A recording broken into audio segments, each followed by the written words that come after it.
नर्मदे हर नर्मदे हर नर्मदे हर। आज परिक्रमा में मार्गस्थ होते हुए हम च्यवन ऋषि आश्रम के आगे सीतावन में पहुंचे हैं।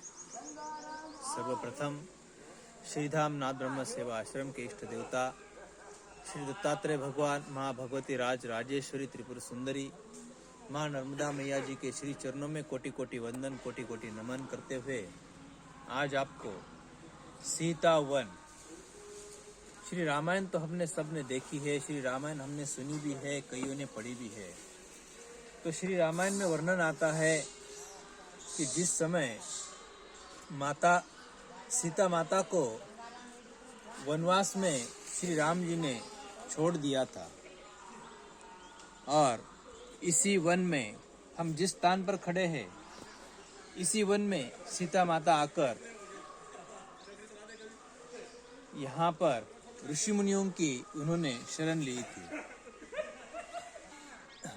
तो इसी स्थान पर वाल्मीकि ऋषि जी का आश्रम था और सीता माता ने वाल्मीकि ऋषि जी की शरण ली थी और वाल्मीकि ऋषि ने सीता माता को यहाँ पर आश्रय देकर सीता माता इसी स्थान पर सेवा करती थी और यहीं पर रहती थी।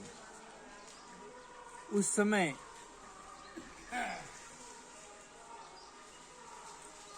सीता माता यहाँ पर आकर अपनी सेवा, खुद की सेवा वो खुद ही करती थी।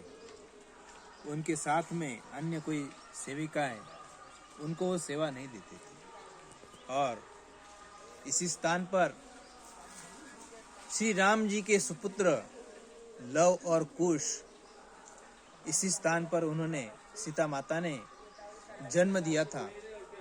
सीता माता ने इस स्थान पर जन्म दिया और उनको बड़ा किया और वाल्मीकि जी ने उनको पूरी रामायण जो है वो श्री राम जी के जन्म के पूर्व ही लिखित हुई थी और उसी का ज्ञान अध्ययन उनको इसी स्थान पे कराया था।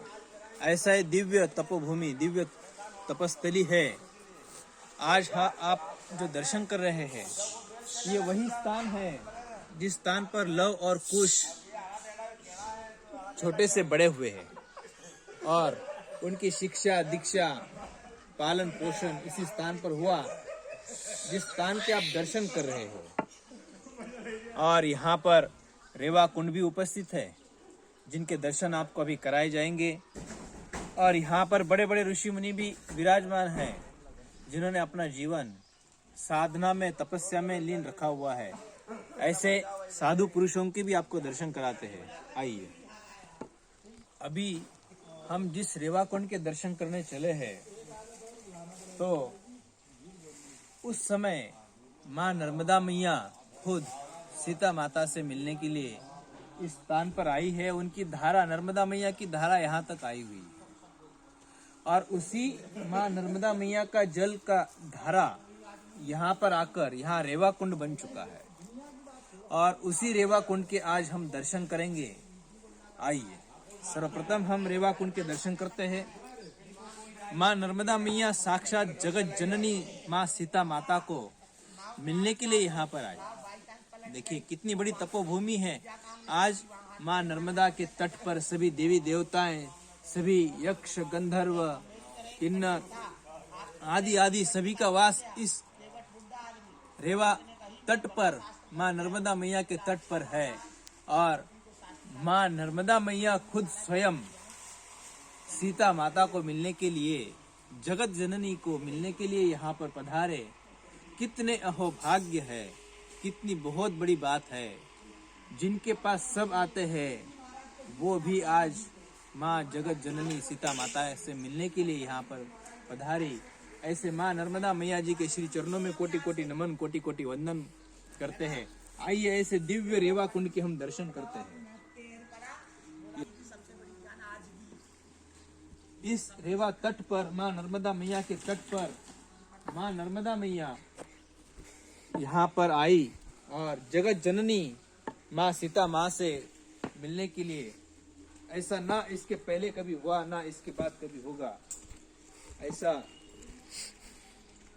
ये स्थान और तपोभूमि, दिव्य भूमि, साधु संतों की तपोभूमि, जिस स्थान पर हम आज रेवा कुंड के दर्शन कर रहे हैं, बहुत ही सुंदर वाल्मीकि जी ऋषि मुनियों का आश्रम, उनकी तपोभूमि, उनकी तपस्या स्थली, यहाँ पर वानर सेना आज भी विराजमान है।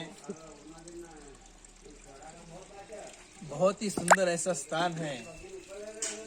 इस तपोभूमि में दिव्य अखंड धुनी चलती रहती है और हमारे बड़े ऋषि मुनि साधु महाराज यहाँ पर विराजमान हमेशा तपोभूमि में साधना में निरंतर रत रहते हैं। ऐसे साधु संतों के श्री चरणों में भी कोटि कोटि वंदन, कोटि कोटि नमन। और साधु महापुरुषों से प्रार्थना करते हैं कि हमारे श्रीधाम नाद ब्रह्म सेवा आश्रम के सभी सदस्यों को महाराज जी आशीर्वाद दे, उनके जीवन में आध्यात्मिक उन्नति बढ़े, माँ नर्मदा मैया जी के प्रति आदर भाव तथा माँ नर्मदा मैया के प्रति आध्यात्मिक उन्नति हो, ऐसे उनसे आशीर्वाद मांगते हैं।